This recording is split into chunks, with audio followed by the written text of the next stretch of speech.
नमस्कार दोस्तों और प्रिय विद्यार्थियों, आप सभी का जागृति क्लासेस के ऑनलाइन लर्निंग प्लेटफॉर्म पे हार्दिक स्वागत है। लास्ट क्लास में हमने समुच्चय के कुछ गुणधर्म देखे थे। आज हम प्रारंभ करेंगे समुच्चय में प्रश्नावली 1.3। अब 1.3 में क्या क्या प्रश्न दे रखे हैं एक एक करके देखते हैं। इसमें पहला प्रश्न दिया है, रिक्त स्थानों में प्रतीक समुच्चय है और समुच्चय नहीं है से भरकर कथन को बनाइए। ठीक है, तो अपने पास पहला सवाल है, प्रश्न क्रमांक 1 है। हमें इस प्रश्न में अगर समुच्चय है तो इसका प्रयोग करना है और समुच्चय नहीं है तो इसका प्रयोग करना है, और इसके बारे में हम पहले भी चर्चा कर चुके हैं। ठीक है, तो पहला प्रश्न क्या बोलता है, पहले का पहला भाग, इसमें ये बोला गया है 2, 3, 4 एक समुच्चय हमें दे रखा है। ठीक है, और रिक्त स्थान है 1, 2, 3, 4, 5 रिक्त स्थान है 1, 2, 3, 4 और 5। अब आप खुद देख के बताइए, 2, 3, 4 इसमें है और 2, 3, 4 इसमें है, इसका मतलब चिन्ह कौन सा आएगा, चिन्ह आएगा कि यह इसका एक क्या है भाई, उपसमुच्चय होगा, तो चिन्ह ये वाला आएगा। ठीक है, अब इसमें सेकंड भाग देखते हैं, इसका थोड़ा जल्दी जल्दी देखेंगे। सेकंड भाग में दे रखा है ABC और BCD, यहाँ पे दे रखा है ABC और यहाँ पे दे रखा है BCD। ठीक है, अब आप खुद देखिए यहाँ पे कि इस रिक्त स्थान में क्या आना चाहिए, ABC है, इसमें BCD है, तो A जो इसमें अवयव है वह उसमें उपस्थित नहीं है, इसका मतलब हमारा जो चिन्ह आएगा यह इसका उपसमुच्चय क्या नहीं होगा। बात समझ में आ रही है आप सभी को? ठीक है, अब इसका तीसरा भाग देखते हैं।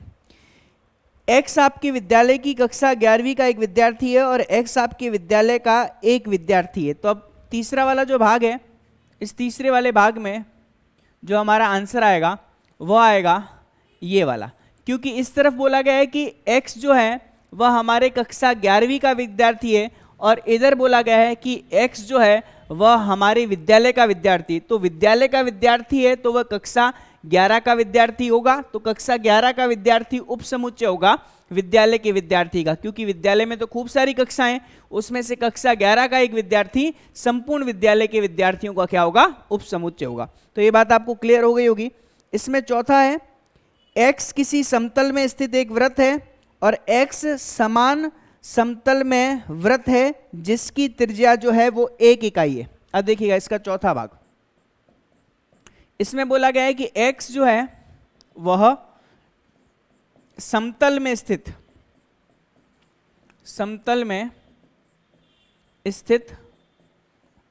एक वृत्त है ना, एक वृत्त है, और फिर रिक्त स्थान यहां पे दे रखा है। इसमें x जो है, x समतल में स्थित क्या है, 1 इकाई त्रिज्या वाला वृत्त, 1 इकाई त्रिज्या वाला वृत्त है ना। अब इसमें आपको ये चीज ध्यान देनी पड़ेगी कि x समतल में स्थित एक वृत्त है और x समतल में स्थित 1 इकाई त्रिज्या वाला वृत्त है। तो आप खुद देख सकते हैं इसमें बड़ा सेट कौन सा है, तो यह बड़ा है, यह छोटा है, क्योंकि वृत्त तो बहुत प्रकार के हो सकते हैं, लेकिन 1 इकाई त्रिज्या का मतलब है कि इन वृत्तों की यह विशेषता है कि इनकी त्रिज्या 1 इकाई के बराबर होगी। बात समझ में आ रही है?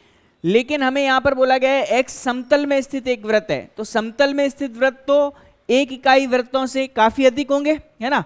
तो हम बोल सकते हैं कि यह इसका समुच्चय उपसमुच्चय जो होगा वो नहीं होगा, क्योंकि यह केवल निरूपित कर रहा है ऐसे वृत्त जिनकी त्रिज्या 1 इकाई हो, और यह निरूपित कर रहा है कि सारे के सारे वृत्त 1 इकाई भी हो सकता है, 2 इकाई भी हो सकता है, 10 इकाई भी हो सकता है, तो इनकी संख्या तो ज्यादा होगी ना, इनकी संख्या कम होगी। अगर हम इसको जस्ट उल्टा कर लेते तो यह उपसमुच्चय होता। ठीक है जी, अब नेक्स्ट में हम देखते हैं, x किसी समतल में स्थित एक त्रिभुज है और x किसी समतल में स्थित एक आयत है। अब देखिए, x किसी समतल में स्थित एक त्रिभुज है और दूसरा दे रखा है x किसी समतल में स्थित एक आयत है। तो क्या त्रिभुज जो है वह उपसमुच्चय हो सकते हैं क्या आयत के? जी ये बिल्कुल भी संभव नहीं है। तो अगला जो अपना है नेक्स्ट जो है कौन सा भाग है, पांचवा जो भाग है, पांचवें भाग में जो आपका रिक्त स्थान आएगा वह उपसमुच्चय नहीं होगा। ठीक है जी, आसान सा है, इसलिए मैं ज़्यादा इस पर समय नहीं दे रहा हूँ। अगले में पूछा गया है x किसी समतल में स्थित एक समबाहु त्रिभुज है और x किसी समतल में स्थित एक त्रिभुज है। बिल्कुल सही है, x जो है वह x समबाहु त्रिभुज है ना, समबाहु त्रिभुज बोला गया, ठीक है। और रिक्त स्थान x जो है वह एक त्रिभुज है, ठीक है। अब आप सिंपल सी देख सकते हो यहाँ पे समबाहु त्रिभुज जो है वह एक प्रकार के त्रिभुज ही तो होते हैं, तो हम बोल सकते हैं कि समबाहु जो त्रिभुज होंगे वह उपसमुच्चय होंगे किसके, त्रिभुजों के। ठीक है भाई, ये चीज आपको क्लियर हो गई होगी। तो पहला प्रश्न जो है हमारा कंप्लीट हो गया है। अब दूसरे प्रश्न की बात करते हैं। जांचिए कि निम्नलिखित कथन सत्य हैं अथवा असत्य हैं। सत्य है अथवा असत्य है, तो दूसरा प्रश्न देखते हैं यहां से, प्रश्न क्रमांक दूसरे का पहला भाग हमें क्या दे रखा है, यह हमें दे रखा है a, b जो है वह उपसमुच्चय नहीं है किसका, b, c, a का, b, c, a का। तो आप देख सकते हैं a b इसमें है, a b इसमें भी है, तो ये उपसमुच्चय होना चाहिए। इसका मतलब यह कथन क्या है, यह असत्य है। बात समझ में आई। अब इसका दूसरा भाग देखते हैं। दूसरे भाग में हमें क्या बोला गया है, a, e x अंग्रेजी वर्णमाला का एक स्वर है, a, e, ठीक है। और यह दे रखा है x अंग्रेजी वर्णमाला का स्वर, अंग्रेजी वर्णमाला का स्वर। जी हाँ, आप खुद देख सकते हैं a और e स्वर होते हैं और उपसमुच्चय होगा अंग्रेजी वर्णमाला के स्वर, क्योंकि इसमें a, e, i, o, u आएंगे, जिसमें से दो अव्यय a, e आ गए हैं। इसका मतलब यह कथन कौन सा है, यह कथन क्या है, सत्य है। ठीक है जी, यह सत्य है और पहला वाला क्या था, असत्य था। अब इसका तीसरा भाग देखते हैं। ठीक है, तीसरे भाग में हमें बोला गया है 1, 2, 3 उपसमुच्चय है 1, 3, 5 का। 1, 2, 3 उपसमुच्चय है 1, 3, 5 का।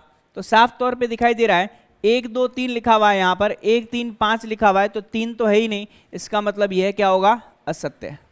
ठीक है जी, तो ये चीजें आपको समझ में आनी चाहिए, सत्य असत्य वाली। अगला देखते हैं, ए जो है वो उपसमुच्चय है ए बी सी का। अगला है ए जो है वह उपसमुच्चय है ए बी सी का। तो आप देख सकते हैं कि ए यहाँ पर अव्यय है और ए बी सी है यहाँ पर, तो यह कथन क्या हो जाएगा, सत्य हो जाएगा, क्योंकि ए इसमें उपस्थित है और ए जो है उपसमुच्चय होगा ए बी सी का। क्या ए, देखिएगा, क्या ए जो है वह अव्यय है किसका, अव्यय है किसका, ए बी सी का, ए बी और सी का। तो यह जो चीज है यह असत्य है। असत्य क्यों है, बोले सर ए यहां पर उपस्थित है, यहां पर भी ए उपस्थित है। तो ध्यान दीजिएगा, अगर मैं केवल ए लिखता ए बी सी से बिलोंग करता है तो यह सत्य होता है ना।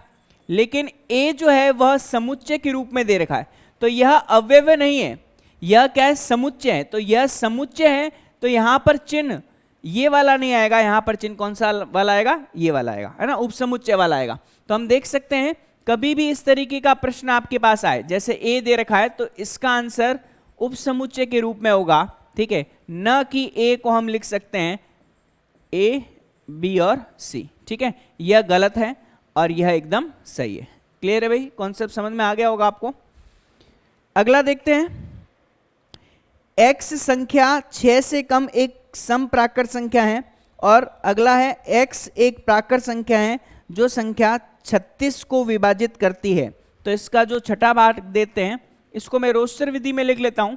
6 से कम समप्राकृत संख्या, 6 से कम समप्राकृत संख्या मतलब 2 आ जाएगा, 4 आ जाएगा और 2 और 4 आएगा। 6 से कम एक समप्राकृत संख्या है और x एक प्राकृत संख्या है जो संख्या 36 को विभाजित करती है। तो x जो है समप्राकृत संख्या, क्या बोला गया है, x एक प्राकृत संख्या है जो 36 को विभाजित करती है। तो 1 भी आएगा, 2 भी आएगा, 3 भी आएगा, 4 भी आएगा और क्या आएगा, यहाँ पर 12 भी आएगा, है ना, और यहाँ पे कितना आएगा, 18 भी आएगा। ठीक है, और 36 आएगा। तो आप देख सकते हैं कि यह चीज इसका क्या होगा, उपसमुच्चय होगा, क्योंकि 2 4 है और यहाँ पर 2 4 है। तो यह अपना जो कथन है वह बिल्कुल क्या है, सत्य है। ठीक ठीक है जी, ये बात आपको समझ में आ गई होगी, तो ज़्यादा इसमें मुश्किल वाली कोई बात नहीं है। नेक्स्ट देख लेते हैं, प्रश्न क्रमांक तीसरा हमें दे रखा है। तीसरे प्रश्न में क्या बोला गया है, इस प्रश्नावली का तीसरा प्रश्न, तीसरे प्रश्न में हमें बोला गया है कि मान लीजिए a बराबर 1,2, 3, 4 और 5 है। देख लीजिए तीसरे प्रश्न में a बराबर 1,2, यहाँ पर 3 और 4 साथ में दे रखा है ना, और फिर क्या बोला गया आपके पास 5 है, ठीक है, यहाँ पर 5 बोला गया। अब एक एक करके देखते हैं। पहला भाग, क्या 3,4 जो है वो उपसमुच्चय है a का? 3,4 जो है वह हमें बोला गया है, क्या यह उपसमुच्चय है a का, है ना। अब इन्हें हमें सत्य असत्य के रूप में बताना है। 3,4 क्या सदस्य है a का? फिर 3,4 में एक और लगाया है, उपसमुच्चय है a का। अब एक सदस्य है a का, ठीक है, और एक जो है वह उपसमुच्चय है a का, ठीक है, और 1, 2 और 5, 1, 2 और 5 है ना, इसमें क्या ब्रैकेट लगा हुआ है? जी हाँ, ब्रैकेट लगा हुआ है, क्या उपसमुच्चय है a का, ठीक है। फिर 1, 2, 5 सदस्य है a का, सदस्य है a का। फिर क्या बोला गया? 1, 2, 3 उपसमुच्चय है a का, 1, 2, 3 उपसमुच्चय है a का। और फिर लास्ट में 2 बोले गए हैं, फाई सदस्य है a का, फाई उपसमुच्चय है a का, और फाई उपसमुच्चय a का। फाई सदस्य है a का, फाई उपसमुच्चय है a का, और फाई जो है वह उपसमुच्चय है किसका? a का। अब हमें बताना है कि इनमें से कौन से सत्य है और कौन से असत्य हैं। तो अब एक चीज मैं आपको फिक्स कर देता हूं, यहां पे थोड़ा ध्यान देना। कभी भी आपके पास इस तरीके का प्रश्न आए और कोई अवयव समुच्चय के रूप में लिखा हुआ है, ठीक है, तो आप इसको क्या मान लो? आप इसको k मान लो, मतलब यह एक अवयव की भांति काम करेगा। 3,4 जो आपके लिखा हुआ है यह किसकी भांति काम करेगा? एक अवयव की भांति काम करेगा। इसका मतलब जब जब अवयव आता है हमारे पास चिन्ह ये आता है, ठीक है, और जब जब उस अवयव को हम समुच्चय में लिखेंगे तो हमारे पास चिन्ह किसका आता है? उपसमुच्चय का। खेल यहीं पे खत्म हो जाता है। बात समझ में आ रही कि नहीं, है ना। अगर यह अवयव है, अगर यह अवयव है तो चिन्ह त्रिशूल वाला आएगा, और अगर यह अवयव को अगर हम समुच्चय वाले ब्रैकेट में डाल देंगे तो किसका चिन्ह आ जाएगा? उपसमुच्चय का। बात ही खत्म हो गई। अब आ जाओ भाई, सभी प्रश्नों के उत्तर मिल जाएंगे। ये आपका पहला भाग था, क्या 3,4 उपसमुच्चय है? तो आप देख सकते हैं कि 3,4 तो एक अवयव है, अवयव है, तो इसका मतलब 3,4 में ये वाला गलत होगा, ये वाला सही होगा, ठीक है, क्योंकि 3,4 को तो हमने क्या माना? एक अवयव माना है। तो फर्स्ट वाला असत्य होगा, सेकंड वाला सत्य होगा, तो मैंने क्रॉस और राइट लगा दिया। अब देखिएगा, अगर मैंने इस के अवयव को मंझले कोष्ठक में रख दिया तो आप देखिए इसको के मान के चल रहे हो, तो के अगर मंझले कोष्ठक में होगा तो उपसमुच्चय आएगा कि नहीं आएगा? तो तीसरा वाला जो होगा यह बिल्कुल क्या होगा? अपना सही होगा। क्लियर है? संख्या एक अवयव है एक का, ए का बिल्कुल अवयव है। अगर अवयव हो गया तो उपसमुच्चय नहीं होगा। उपसमुच्चय होने के लिए इस एक को क्या होना पड़ेगा? इस एक को मंझले कोष्ठक में रखना पड़ेगा, तब यह सही होता। अरे दोनों में फर्क समझ में आ रहा है? ठीक है, तो अगला देखते हैं, पांचवा। तो ये तो गलत हो गया। फिर हम बात करते हैं किसकी? छठे की। 1, 2, 5, 1, 2 और 5 बिल्कुल मंझले कोष्ठक में उपसमुच्चय होंगे। उपसमुच्चय होंगे तो सदस्य नहीं होंगे, तो आपका यह छठा सही है, सातवां गलत है। अब 1, 2, 3 जो है वो उपसमुच्चय है। तो देखिए 1, 2 तो आ गया, लेकिन 3 इसके साथ में, तो ये अलग तो हो नहीं सकता, अलग नहीं हो सकता, मतलब यह कथन क्या है? अपने पास असत्य है। बात समझ में आ रही कि नहीं आ रही? अरे बैठ रहा है कि नहीं बैठ रहा दिमाग में ना? अब देखिएगा यहां से अगर मैं बात करूं फाई जो होता है वह किसी भी समुच्चय का अवयव नहीं होगा, वह उस समुच्चय का क्या होगा, उपसमुच्चय होगा। तो ये वाला गलत हो जाएगा और ये वाला क्या हो जाएगा, सही हो जाएगा। बात समझ में आ रही कि नहीं? ठीक है, अब हम बात करें कि फाइ को भी हमने किस में रखा है। फाइ को भी अगर हमने मझले कोष्ठक में रखा है तो हम बोल सकते हैं कि अगर यहां पर फाइ है और फाइ जो है इसका अवयव नहीं है, इसका अवयव नहीं है, इसका मतलब अगर फाइ को हमने मझले कोष्ठक में रख दिया तो यह वैल्यू सत्य होगी कि असत्य होगी, आप खुद बताइए, थोड़ा दिमाग लगाइए। फाइ हमारा अवयव नहीं है, फाइ क्या होता है, उपसमुच्चय होता है। बात समझ में आ रही कि नहीं? ठीक है, अब देखिएगा ये चीज आपको समझ में आ रही होगी।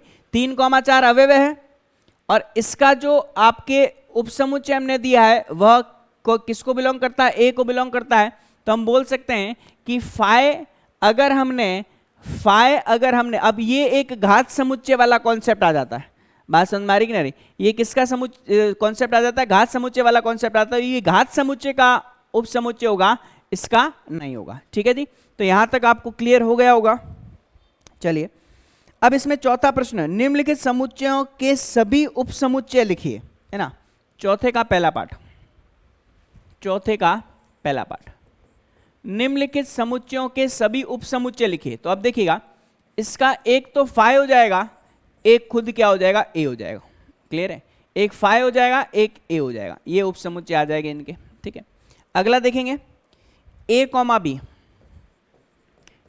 बी में एक फाइ आएगा, एक अकेला ए आएगा, एक अकेला बी आएगा और क्या आएगा, ए कॉमा बी आ जाएगा। ठीक है जी,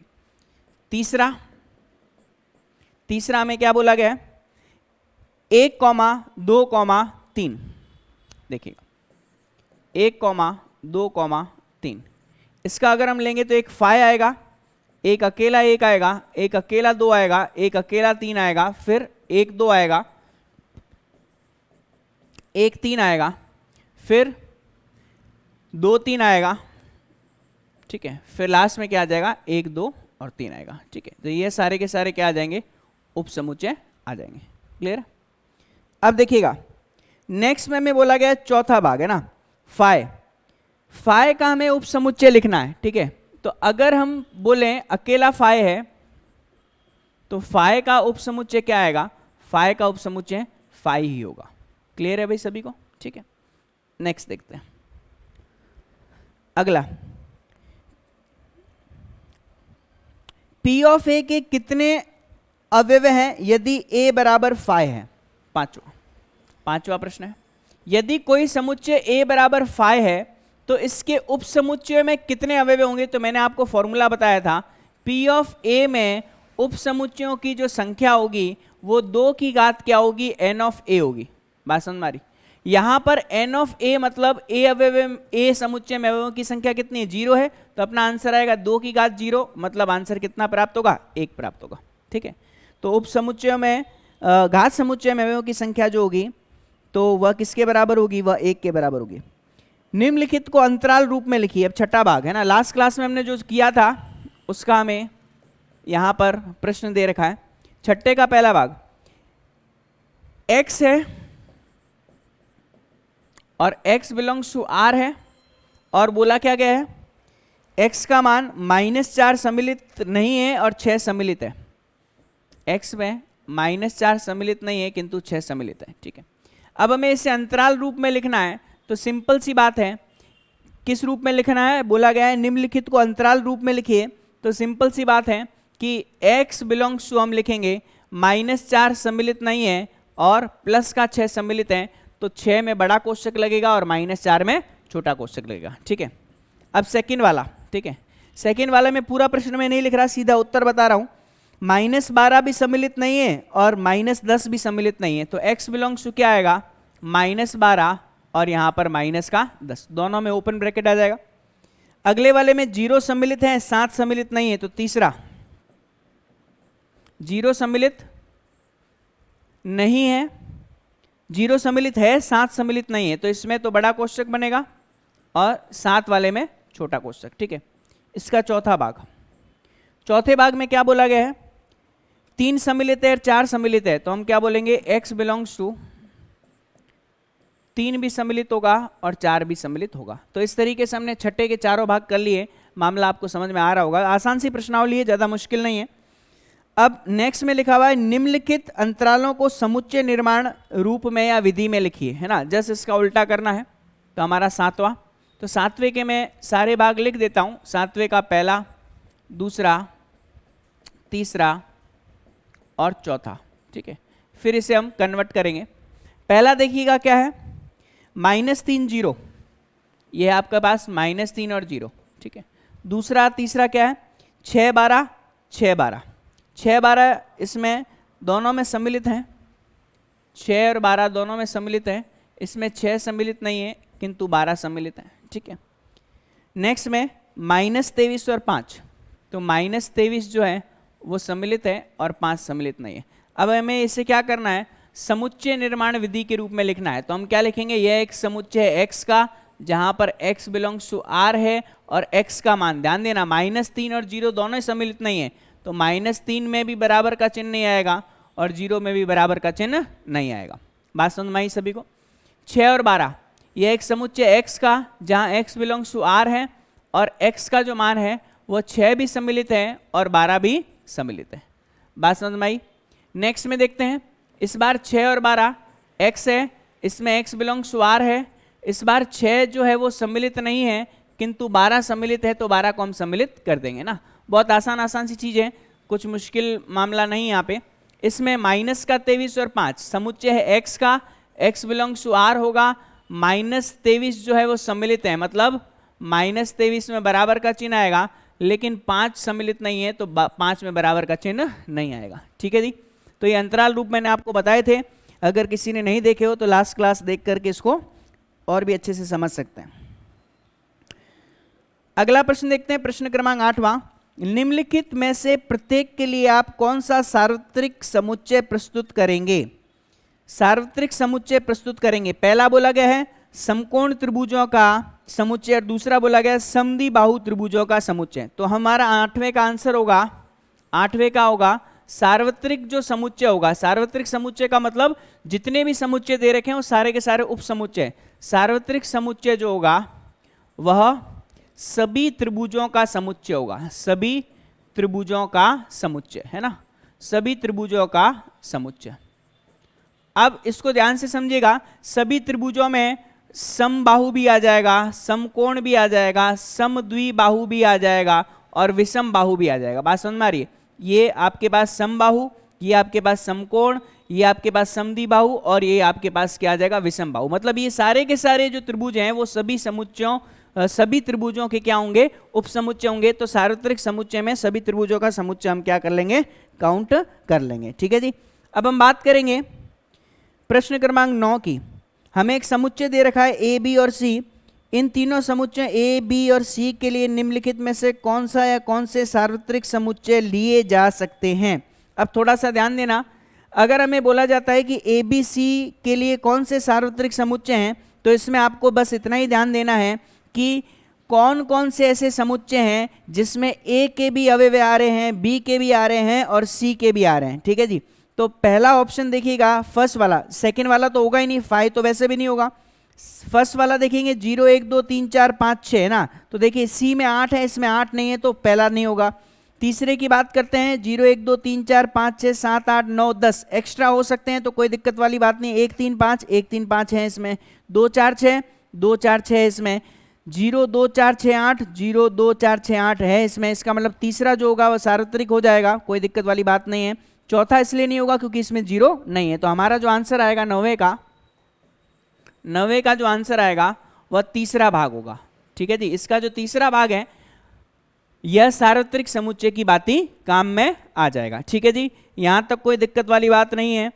अब नेक्स्ट प्रश्नावली जो है उसमें हमें बोला गया है समुच्चयों के गुणधर्म और उस गुणधर्म पर आधारित हमें उन प्रश्नों को हल करना है। मैंने आपको गुणधर्म पहले ही बता दिए हैं। अब देखते हैं यहां से इन गुणधर्मों पर आधारित प्रश्नावली को हम हल कर लेते हैं। तो हमारी प्रश्नावली है अगली 1.4, है ना। प्रश्नावली चीजें आसान है इसलिए हम ज्यादा समय नहीं दे रहे हैं इसको। प्रश्नावली है अपने पास 1.4, ठीक है। और हमारा जो चैप्टर है वो क्या है, समुच्चय, है ना। समुच्चय की प्रश्नावली 1.4 देखिएगा। पहले में आपको बोला गया है कि निम्नलिखित समुच्चयों का सम्मिलन ज्ञात करना है, x और y दे रखा है, ठीक है जी। x बराबर 1 3 5, पहले का पहला भाग, x बराबर दे रखा हमें 1 3 और 5, ठीक है। और y का जो मान है वो हमें दे रखा है, क्या देख लेते हैं। y का मान हमें दे रखा है 1 2 3, 1 2 और 3, क्लियर है, 1 3 5 और 1 2 3। अब सम्मिलन का मतलब क्या होता है, यूनियन ज्ञात करना है। यूनियन का मतलब होता है x के सारे अवयव लो, मतलब 1 3 5 ले लिया, y के सारे अवयव लो लेकिन वो मत लो जो पहले आ चुके हैं, मतलब 1 नहीं लेना है, 3 नहीं लेना है, केवल क्या लेना है, 2 लेना है। तो हमारे पास x यूनियन y का जो मान आ जाएगा वह 1 3 5 2 के बराबर आएगा। अवयव आगे पीछे हो सकते हैं, उसका कोई क्रम का महत्व नहीं होता समुच्चय में ना, बस अवयव होना चाहिए, कहीं पे भी हो, चाहे आगे हो चाहे पीछे हो। दूसरा ए ई आई ओ यू और बी है ए बी सी, इसका दूसरा ना, दूसरा प्रश्न है, दूसरे का सॉरी प्रश्न तो पहला ही है यहां से, और उसका दूसरा भाग। ए जो है वो हमें बोला गया है ए ई आई ओ यू, और बी जो बोला गया है वो हमें बोला गया है ए बी सी, ठीक है जी। चलिए हमें यूनियन ज्ञात करना है, तो ए यूनियन बी का मान क्या होगा। सबसे पहले पहला वाला लिख लो, ए ई आई ओ यू लिख लो। अब इसमें जो रिपीटेड है वो नहीं लेने, ए आ चुका है, ए नहीं लेना, बी आएगा और सी आएगा, बात यहीं खत्म हो जाती है, ठीक है जी। यूनियन बता चुका हूं, जिस किसी को यहां पर कम समझ में आ रहा है लास्ट वीडियो जाकर के देख सकते हैं, चीजें और क्लियर हो जाएगी। अगला देखते हैं, प्रश्न क्रमांक तीसरा, मतलब पहले का तीसरा भाग। ए एक्स एक प्राकृत संख्या है और 3 का गुणज है। दूसरा है x जो है वह संख्या 6 से कम एक प्राकृत संख्या है। तो तीसरा भाग देख लेते हैं, तीसरे में a और b, ठीक है। a में हमें क्या बोला गया है, x एक प्राकृत संख्या है और 3 का गुणज है, x belongs to natural number और 3 का गुणज है ना, ये बोला गया, ठीक है। और दूसरे वाले में बोला गया है x जो है एक प्राकृत संख्या है और x जो है वो 6 से कम है ना, यही बोला गया, 6 से कम क्या है, एक प्राकृत संख्या है, ठीक है। अब यहां से देखिएगा, अगर मैं a को लेना चाहूं तो 3 के गुणज में क्या आएगा, 3 आएगा, 6 आएगा, क्योंकि प्राकृत संख्या 0 लेंगे नहीं, 3 3 9 आएगा, 3 चौक 12 आएगा, 3 5 15 आएगा और मामला बढ़ता जाएगा, ठीक है। b देखते हैं यहाँ पे, b कितना आएगा, 6 से छोटी प्राकृत संख्या 1 2 3 4 और 5 तक, ठीक है। जब हम दोनों का यूनियन करेंगे तो देखिएगा 1 आएगा, 2 आएगा, 3 आएगा, 4 आएगा, 5 आएगा, ठीक है। फिर 6 9 12 15, तो 6 आ जाएगा, 9 आ जाएगा, 12 आ जाएगा, 15 आ जाएगा और मामला ये आगे बढ़ता रहेगा। क्लियर है भाई, जैसे हम यूनियन करेंगे तो इस तरीके से हमें इस ए यूनियन बी का मान प्राप्त हो जाएगा, ठीक है। अगला देखते हैं चौथा भाग। x एक प्राकृत संख्या है, x का मान 1 से 6 के बीच में है, और x एक प्राकृत संख्या है और उसका मान 6 से 10 के बीच में है। तो इसका जो यूनियन आएगा वो हम देख लेते हैं, इसका चौथा पार्ट है ना। a बोला गया है x एक प्राकृत संख्या है और x का मान हमें कुछ दे रखा है, और b में भी x है और x एक प्राकृत संख्या है और इसका मान दे रखा है। पहले वाले में दे रखा है x जो है वो 1 से 6 के बीच में, x जो है वो 1 से 6 के बीच में, जहाँ 6 सम्मिलित है। दूसरा x 6 और 10 के बीच में है ना, और 6 और 10 में नहीं 6 सम्मिलित है नहीं 10 सम्मिलित है। अब आप खुद देख सकते हो, अगर मैं a की बात करूं, ठीक है, तो ध्यान दीजिएगा, अगर मैं a की बात करूं, है ना, a की मैं बात करूं तो a का मान कितना आएगा, 1 से 6 के बीच की प्राकृत संख्या। देखिए एक सम्मिलित नहीं है तो एक नहीं लूंगा, 2 आएगा, 3 आएगा, 4 आएगा, 5 आएगा, 6 सम्मिलित है तो 6 लेना है। फिर b में कौन कौन से अवयव है, 6 से बड़ी और 10 से छोटी, 6 भी सम्मिलित नहीं है, मतलब 7 आएगा, 8 आएगा और 9 आएगा केवल, ठीक है जी। अब इन दोनों का हमें यूनियन करना है, तो a यूनियन b का मान है ना, क्योंकि रोस्टर विधि में परिवर्तित किए बिना थोड़ा मुश्किल हो जाता है, हालांकि थोड़ा दिमाग लगाओगे तो यहाँ से भी समझ में आएगा। तो हमारे पास यूनियन करना है तो 2 3 4 5 और 6 लेंगे, फिर 7 8 और 9 आ जाएगा, और यही हमारे पास इस प्रश्न में ए यूनियन बी का क्या हो जाएगा, हल हो जाएगा। ठीक है जी, बात समझ में आ रही होगी, कोई मुश्किल नहीं है, सारी की सारी संक्रियाएं मैं आपको पहले ही करा चुका हूं। फिर हम बात करेंगे पांचवें प्रश्न की। ए का मान 1 2 3 दे रखा है, बी का मान 5 दे रखा है, तो ए का कभी भी किसी 5 से यूनियन करोगे तो आपको ए ही मिलेगा। ठीक है, तो देखिएगा ए का मान हमें दे रखा है 1 2 3 है ना, और बी का जो मान है वो यहाँ पर हमें 5 दे रखा है। ठीक है, तो ए यूनियन 5 का मान ए ही होता है, ध्यान दीजिएगा ना।